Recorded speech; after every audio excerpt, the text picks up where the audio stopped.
So, what's up mga sir? So, tuturo ko naman kung paano magpapalit ng Wi-Fi name sa password dito sa ating modem na itatak na China Mobile. Tapos, ONT siya sa product. Model H3-2S Lite. So, tara!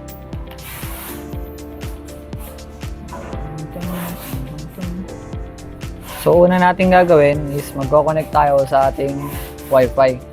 So, nakalagay din pala sa kanyang likod ang kanyang pangalan saka password pag hindi mo pa to pinapalitan. Ayan. So, type lang natin siya.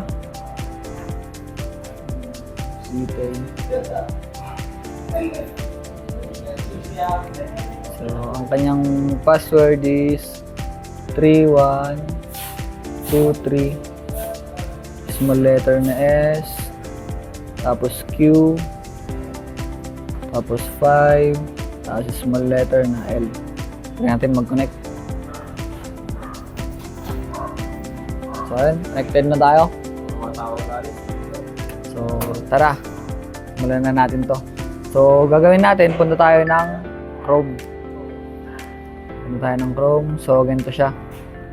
Ang kanya palang IP address din ay 192.168.1.1. Search lang natin yan. Yan pong magpapakita. So, dito sa username, ang gagamitin po natin is admin. Dito sa kanyang password, parehas lang sila, admin din. So, confirm lang natin. So, ganito ang magpapakita. So, ang una natin gagawin, punta tayo ng network. Ito siya. Pupunta natin siya sa network. Click natin yung network. Network. Tapos, dito naman, hahanapin natin ng WLAN. So, ito siya. Ito, WLAN. I-click natin yung WLAN. Tapos, dito naman, ang gagalawin lang natin, SSID settings at at security. So, ano ba yung SSID settings? Yun po ay ang para sa kanyang pagpapalit ng kanyang pangalan o Wi-Fi name. Yung security naman, doon mapapalitan ng kanyang password. Gagawin muna natin, magpapalit muna tayo ng pangalan, Wi-Fi name. So, punta tayo ng SSID settings. Click natin yan. Tapos dito, makikita mo dito ang kanyang Wi-Fi name. Ito siya. Ito. So, yan pa yung hindi pa napapalitan. Napapalitan natin yan. So, check natin kung saan tayo nakakonect. Nakakonect tayo sa kanyang 5G. So, uunahin natin yung kanyang 2.4. Ito siya, SSID1. SSID1. Palitan natin yun ng kanyang Wi-Fi name. So, kayo pong bahala kung ano pong gusto nyo ipapalit. Ilalagay ko is Forlit 2.4. Ayan. So, sasubmit ko lang yan. Submit. Tapos, pagka nag-blink ng ganun, okay na po yun. So, ina-next po natin ang kanyang password. So, pupunta tayo ng security. Click po natin yung security para sa kanyang password. Click natin security. Tapos, sa gilid, SSID1, okay na po yan. Ay, kung mayroon po kayong makita na mata-mata, pwede nyo pong i-click yan para magpakita po yung kanyang password. So, yan. Yan na po yung kanyang dating password. So, papalitan din natin yan. Nilalagay po natin is S123. Kayo pong bahala kung ano pong password na gusto ninyo o gusto nung inyong client. So, isasubmit lang po natin yan. So, yun. Okay na yung ating 2.4. So, ilalagout natin yan.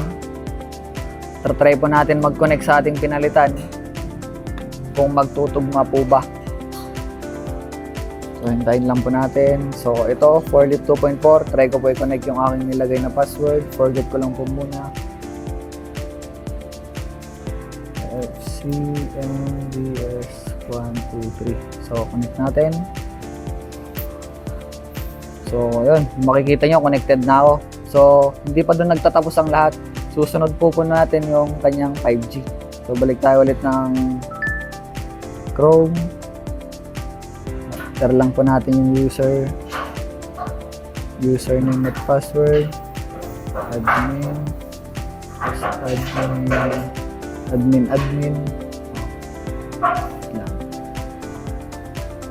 So, yan na po siya. So, balik lang po tayo ng network. WLAN, hanapin lang po natin. WLAN. At pupunta po tayo ng SSID settings.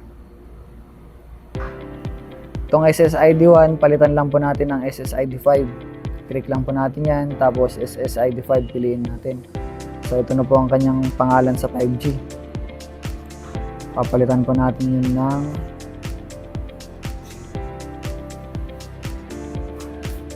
four-leaf.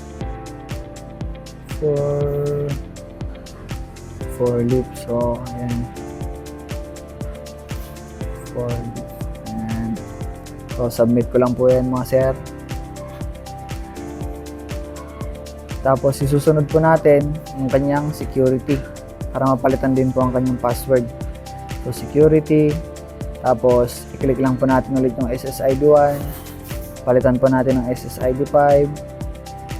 So, yun na po siya. Click lang po natin yung mata-mata na makikita ninyo. Yan. Para magpakita po ang kanyang password. Yan. Tapos, FCNBS123.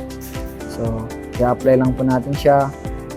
So, yun. Okay na po siya. Pag ganyan, okay na po. Napalitan na po. So, ilalag out ko na to. Try kong i-connect sa 5G, kung magko-connect ba. Lang natin. So ayan, 5G, forget. Try po natin i-connect. FCNBS123. Connect natin. So ayun, connected na po tayo mga sir. So ganun lang po kadali magpalit ng pangalan saka password sa router na ito.